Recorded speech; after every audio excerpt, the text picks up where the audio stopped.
Bonjour à tous, Stellium, Ama, Sigésie, en Scorpion, avec Mercure, Mars, Lune, Soleil qui vient de juste de passer en Scorpion, et surtout la présence de la Lune noire. Le signe du Scorpion est un signe qui est souvent très critiqué parce qu'il est mal compris. C'est un signe qui souffre beaucoup, mais c'est un signe qui nous invite à faire le tri. C'est un signe de choix, c'est un signe où nous sommes confrontés aux ombres inhérentes de la nature humaine, aux ombres de notre propre incarnation, parce que nous ne sommes pas uniquement des êtres de lumière, nous sommes également des êtres de densité, des êtres qui souffrons d'une part d'une chute quelque part originelle qui est l'incarnation, mais aussi de ce monde dans lequel nous sommes plongés et des douleurs de notre vie auxquelles nous sommes confrontés. Et dans le Scorpion, nous avons un petit peu ce choix terrible entre nous décomposer, puisque c'est le signe de l'automne, les feuilles qui tombent, et peu à peu je vais me déliter, et en vieillissant, eh bien, je peux devenir quelqu'un de très aigri, de très en colère, avec beaucoup de rancœur, beaucoup de regrets, et on voit des personnes très âgées qui ont de la colère en elles et du ressentiment. Et ce ressentiment va s'exprimer de manière diverse et variée. En général, ce sont leur entourage qui va subir ces reproches. Ou au contraire, il y a l'exact opposé, qui est la question de la graine. C'est-à-dire qu'en même temps que les feuilles tombent, ça va créer de l'humus, ça va créer de la nourriture, du compost, qui permettra la renaissance de la graine en bélier.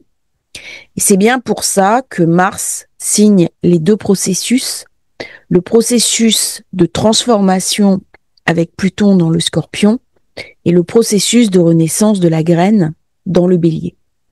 Quand on parle de la graine, bien entendu, on va parler de Perséphone qui est kidnappée par Pluton, Pluton, le dieu des enfers. Elle est la fille de Cérès, Cérès dont le domicile se trouve en Vierge, les blés ont été moissonnés, la mère tourne la tête, elle ne voit plus sa fille a été kidnappée et dans le Scorpion, elle devient l'épouse de Pluton, elle devient la reine des enfers et il lui offre tout sur un plateau d'argent, à savoir, ok, tu me rejoins dans mes ténèbres, mais je mets mon royaume à tes pieds. Et c'est un peu comme ça que le Scorpion fonctionne, parce qu'il prépare un renouveau, il est centré sur la graine.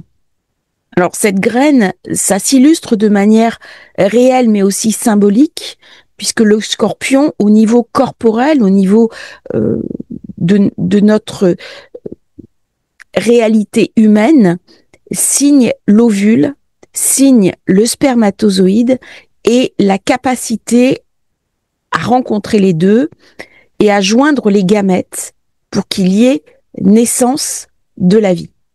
Et la lune noire, le cycle de la lune noire, c'est 9 mois. C'est l'engendrement. Alors le mythe de la lune noire, c'est assez difficile parce que c'est au départ une démone, mais c'est aussi la femme qui a transgressé l'interdit puisqu'elle a prononcé le nom divin et elle se retrouve coincée entre deux mondes. Elle ne peut plus retourner en arrière, rejoindre le monde de l'incarné avec Adam, mais elle ne peut plus non plus rejoindre les anges, puisqu'elle a transgressé. Et dans le Scorpion, il y a cette idée de transgression. Dès que la lune noire est active dans le Scorpion, elle va transformer notre être en profondeur en dépassant nos limites. Qu'est-ce que l'interdit? Qu'est-ce que l'autorisé? Parfois, quand il y a une révolte contre l'arbitraire, c'est aussi un comportement lune noire. Alors, la lune noire dévore ses enfants. Et dans ce stellium, en Scorpion, qu'est-ce que vient me raconter cet amas que le soleil va bientôt éclairer. Ce sont tous mes traumatismes. Ce sont toutes mes douleurs. Ce sont toutes mes souffrances. Est-ce que je continue à nourrir ma douleur, à nourrir ma souffrance, ou est-ce que le moment est venu de passer à autre chose? Et si on regarde bien ce dessin, nous avons un carré Soleil-Pluton qui me dit « tu as le choix ».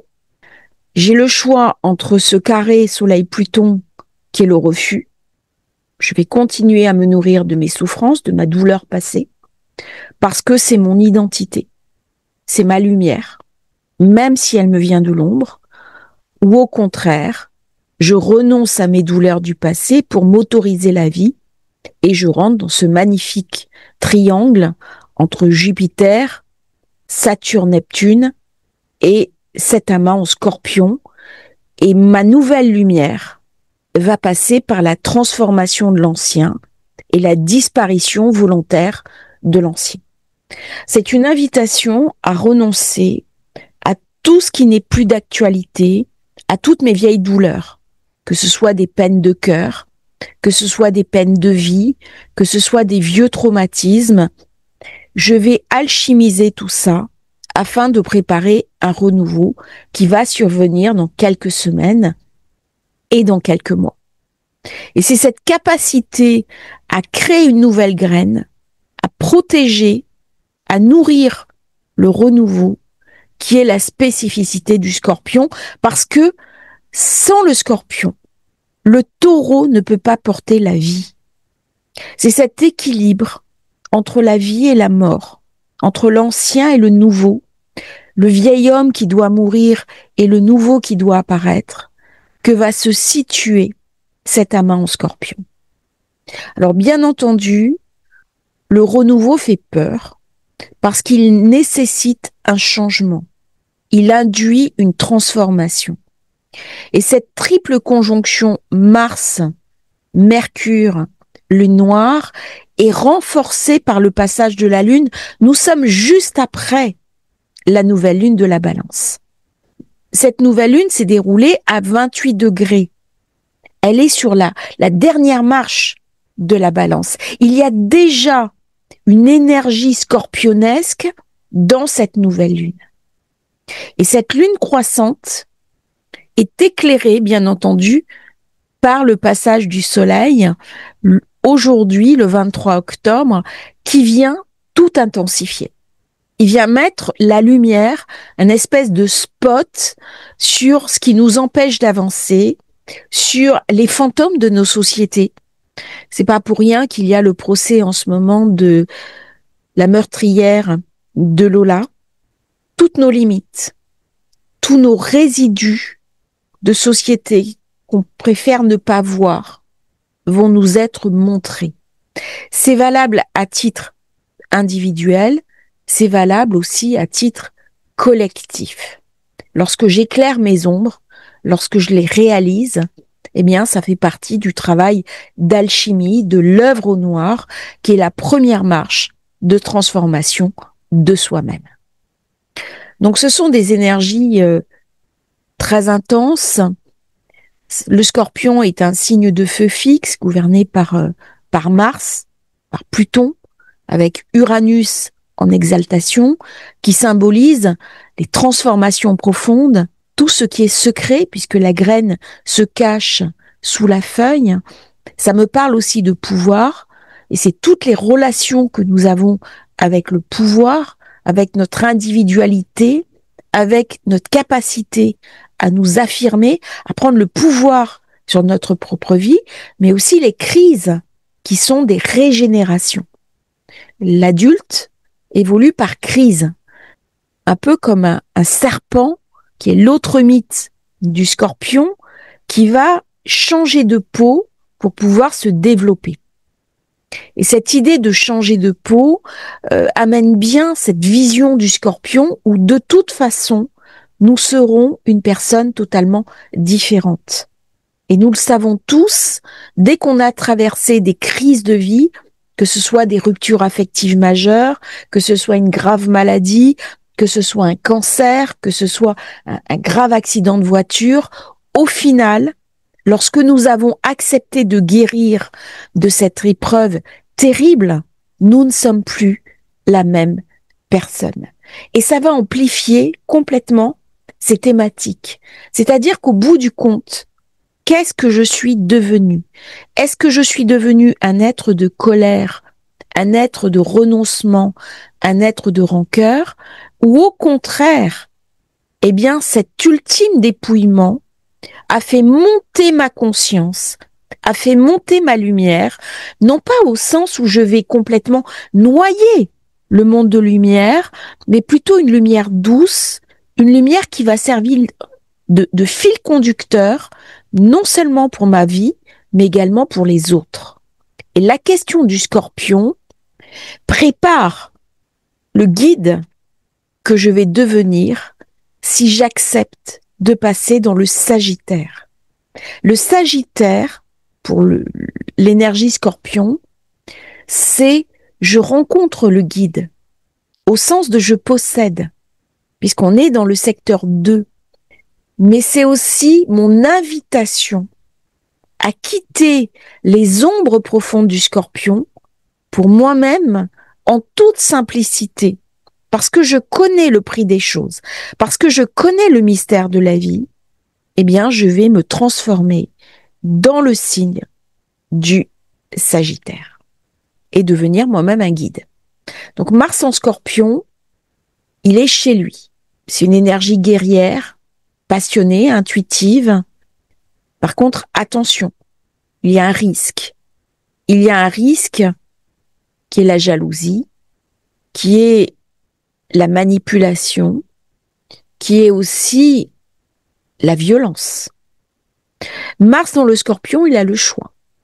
C'est le héros qui va s'engager pour une cause qui est peut-être perdue et qui mettra sa vie dans la balance, ou c'est au contraire celui qui va exercer son autorité sur les plus faibles.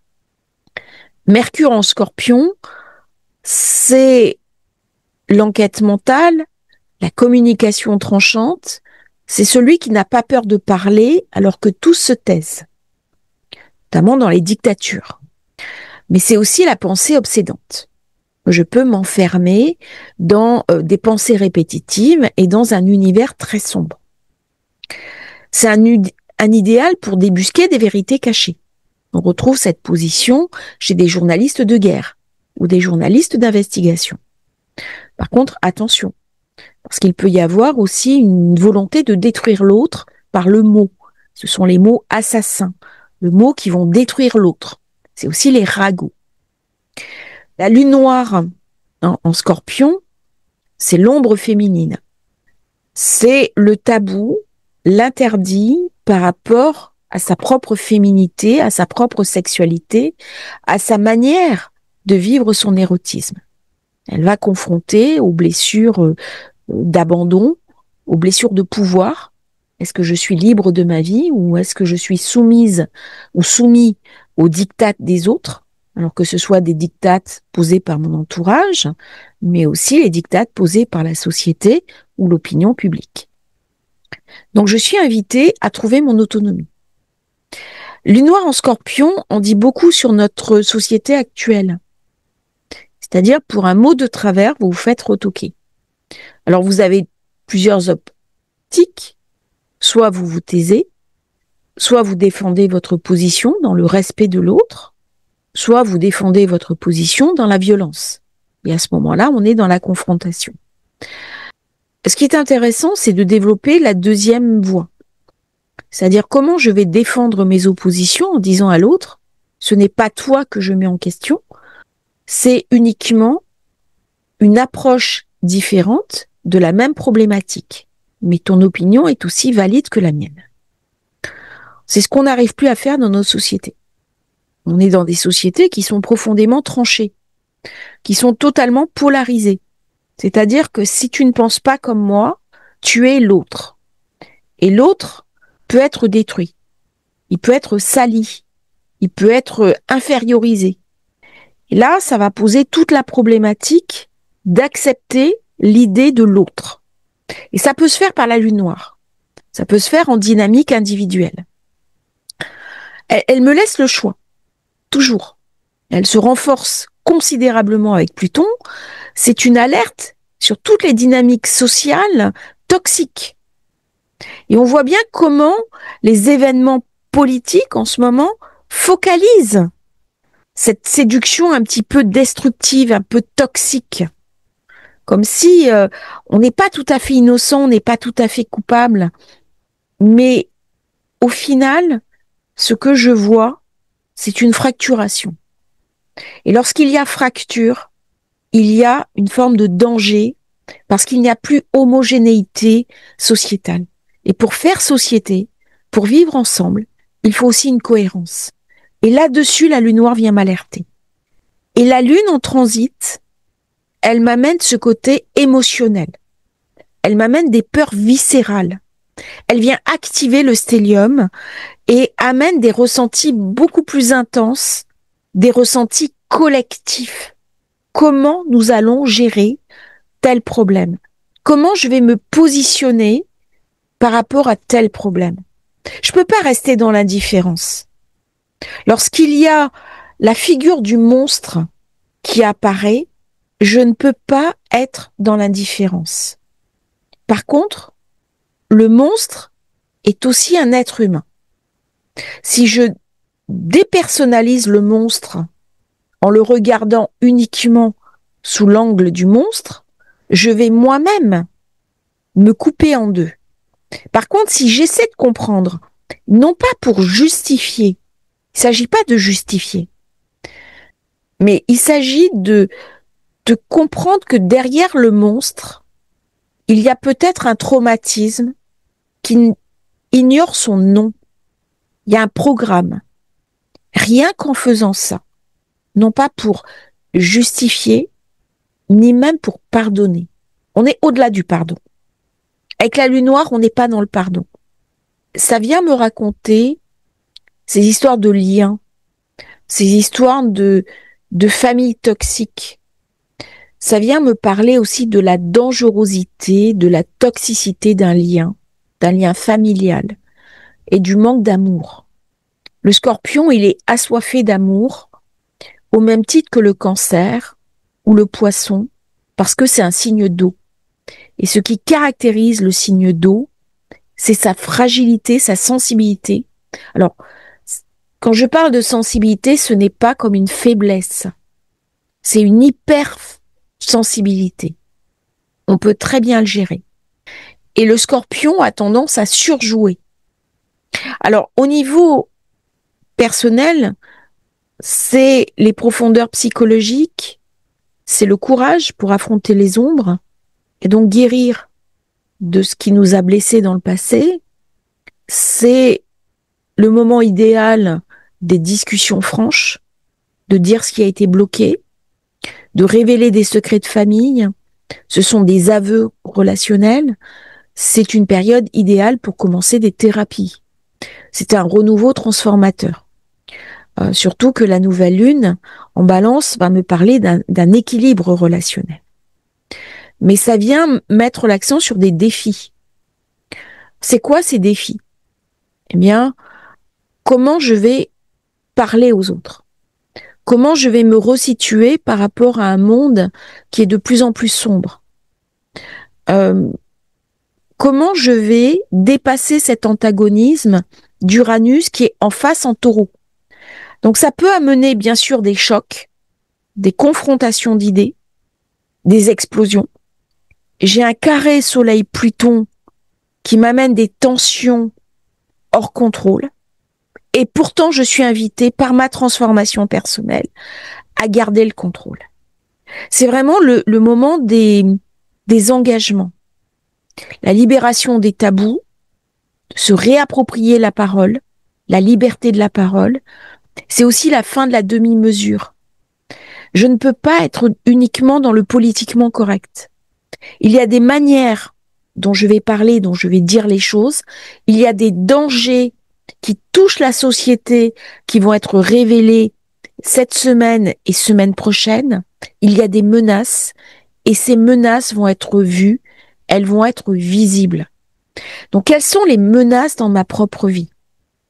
Nous avons Jupiter qui est en Cancer. Il nous invite aussi à nous sentir en sécurité. Alors, bien sûr, on va parler maintenant du signe par signe. Si vous êtes Bélier, ça vient toucher votre secteur 8. C'est le moment de transformer votre relation au pouvoir, votre relation au financier, au matériel. Il y a peut-être des secrets qui vont être révélés, des secrets de famille, mais c'est le moment de revoir le rapport à votre autonomie financière, non plus comme un pouvoir sur l'autre ou sur les autres, ou un pouvoir que les autres exercent sur vous, mais comme une liberté, comme une libération. Si vous êtes Taureau, c'est dans la question des vieilles douleurs, des vieilles mémoires affectives, des vieilles ruptures, que la transformation va être posée. Comment je vis mes relations intimes? Est-ce que je suis trop possessif? Est-ce que l'autre est trop possessif? Quelle est ma jalousie? L'autre, c'est l'autre. L'autre ne m'appartient pas. Ça invite aussi à défusionner. J'ai vu un certain nombre de taureaux qui étaient dans des relations très fusionnelles. Et c'est une invitation à reprendre dans cette période son individualité. Si vous êtes Gémeaux, ça vient toucher la zone 6. Attention au travail qui obsède.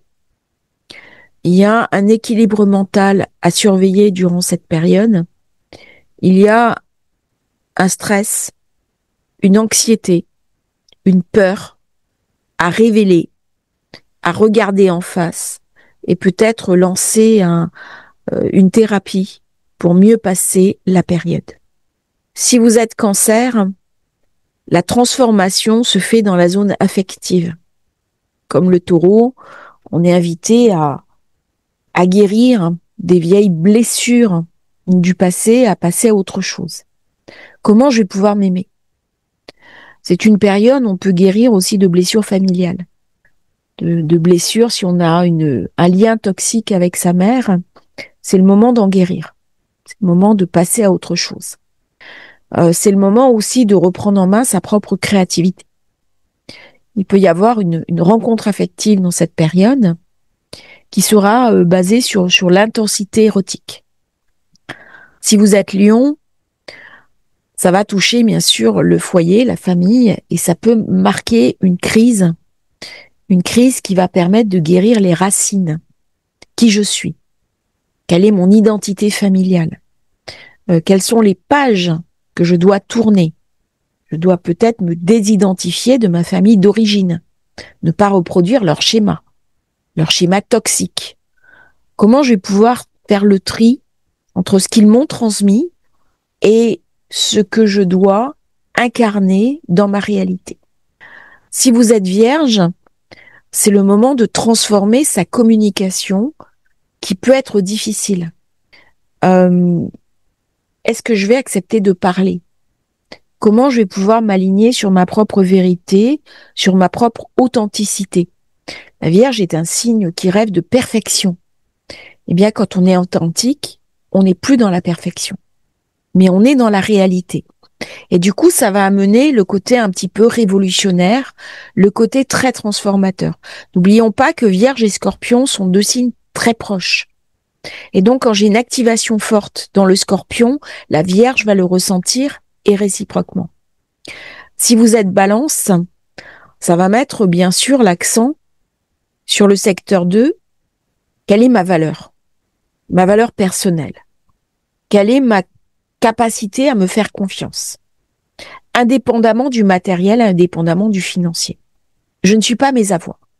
Je ne suis pas mes actifs. Si demain je perds tout, qui suis-je? Et donc c'est une période vraiment pour travailler sur la confiance en soi. Pour lâcher un petit peu tout ce qui est superficiel, tout ce qui n'a plus de raison d'être. Tout ce qui est obsolète. Là, on va parler de faire du tri. Dès que j'ai des configurations très scorpionesques, on trie le bon grain de livret. Si vous êtes Scorpion, bien sûr, cette configuration vient vous toucher dans votre identité. Comment je vais pouvoir renaître de mes ombres? Et après être rené de mes ombres, comment je vais pouvoir l'amener aux autres? Ça vient toucher la question du sens de la vie. C'est très puissant pour le Scorpion. C'est le signe qui est invité au changement, qui est invité à la transformation, qui est invité à la remise en question, c'est-à-dire prendre du recul, parce qu'il y a une nouvelle identité qui va se faire. Et je vous invite même à prendre quelques jours pour intégrer ce changement. Parce que derrière, il y a des nouveaux projets qui vont émerger. Si vous êtes Sagittaire, pour les Sagittaires, ça vient toucher le secteur 12. Il est possible que dans cette période, vous fassiez des rêves très perturbés. Il y a beaucoup d'intensité. C'est une période de libération karmique. C'est une période où on peut avoir des rencontres avec des personnes de sa famille d'âme. On peut avoir des schémas répétitifs d'incarnation qui se sont mis en place. Eh bien, c'est le moment pour faire un grand nettoyage. C'est le moment aussi pour se confronter à ses peurs profondes, à son ombre, à ce qui nous empêche d'avancer. Si vous êtes Capricorne, ça vient toucher la question du groupe, la question du cercle, la question de l'amitié. Est-ce que je dois garder certaines amitiés ou pas? Quelle est ma place dans le groupe? Ça vient me parler aussi de mon avenir. Quels sont mes projets d'avenir? Quelles sont mes projections? Quel est le renouveau à amener au niveau de mon avenir? Est-ce que, en fonction de mon âge, je m'inscris encore dans la vie ou pas? Il y a l'âge que l'on a. Et pour le Capricorne, la question de l'âge, elle est clé parce que c'est un signe qui vieillit vieux. Ou alors, je me retire du monde, mais je n'amènerai pas au monde ma quintessence. C'est un signe qui se réalise sur le tard. Et là, il est invité à une transformation. Comme si son âge réel n'était pas l'âge qu'il a dans sa tête. Il y a une transformation sur l'idée de son avenir à apporter. Si vous êtes Verseau, pour le Verseau, c'est la zone 10. Il y a une transformation sur sa carrière, sur ses ambitions. Comment je vais pouvoir aller accepter mon ambition? Comment je vais pouvoir accepter l'idée de la réussite en gardant cette question d'éthique? Et là, il y a peut-être quelque chose à transmettre. Parce que le Verseau est là pour nous amener la liberté, la libération. Quand je suis dans l'ambition, je suis prisonnier d'une idée. Et pourtant, je peux faire coexister quelque chose de différent, qui est l'idée d'une ambition, d'une réussite, qui sera alignée sur ma mission de vie, sur ma mission d'être, et en gardant la notion fondamentale de l'éthique. Et j'ai quelque chose à apprendre aux autres. J'ai quelque chose à transmettre aux autres. Si vous êtes Poisson, le Poisson va me parler bien sûr de voyage, de philosophie et de quête mystique profonde. C'est rajouté en plus avec ce Neptune qui passe dans le signe du Poisson. Il revient chez vous. Donc là, c'est une période pour transformer. C'est un changement d'être. C'est vraiment pour valider les transformations qui se sont passées en vous depuis 2011. Vous êtes un être différent. Eh bien, comment vous allez amener cette lumière au monde? Il ne s'agit pas de sortir comme une lumière éclatante, mais plutôt comme une lueur, la lueur de l'aube, la lueur du nouveau jour. Et dans ça, on peut soit partir dans une quête mystique profonde, un peu à la manière du sage qui va arpenter le monde, ou alors devenir celui qui va diffuser la lumière, qui va diffuser la conscience. Durant cette période, je vous invite à tenir un journal pour noter peut-être vos ombres, à vous connecter sur des images positives. Levez-vous tôt le matin, regardez le lever du jour, imprégnez-vous de lumière Évitez surtout les disputes qui ne font pas sens. Si vous avez des personnes qui cherchent l'affrontement, eh bien, calmez le jeu. Soyez le plus possible axé sur cette lune, ce soleil en balance qui est dans la diplomatie. Évitez les décisions hâtives parce que Mercure est en zone de pré-rétrogradation fin octobre. Profitez de cette période pour investiguer. Vous allez peut-être recevoir des informations déterminantes sur des secrets. Il y a peut-être des personnes de votre entourage qui, se sentant en confiance et en conscience, vont vous donner des informations qui vont être nécessaires pour l'avenir. C'est une période aussi pour faire le point, pour faire le bilan. Alors, bien entendu, dans cette période, vous pouvez regarder le ciel si vous avez des jumelles, si vous avez une longue vue, regardez les étoiles. Pourquoi? Parce que on fait une astrologie qui est souvent déconnectée du ciel. Et lorsqu'on regarde les étoiles, on reçoit mieux leur énergie. Alors bien entendu, je vous invite à regarder dans votre thème natal où se trouve ce stellium, où se trouve le scorpion, quelles sont les maisons qui sont activées, et vous pouvez le reporter sur votre thème de naissance. Je vous remercie d'avoir suivi cette vidéo. N'oubliez pas de vous abonner à la chaîne, c'est très important pour nous soutenir. Vous avez le lien pour rejoindre la newsletter et à bientôt pour un nouveau partage sur Astrologie Facile. Merci à tous et bon passage.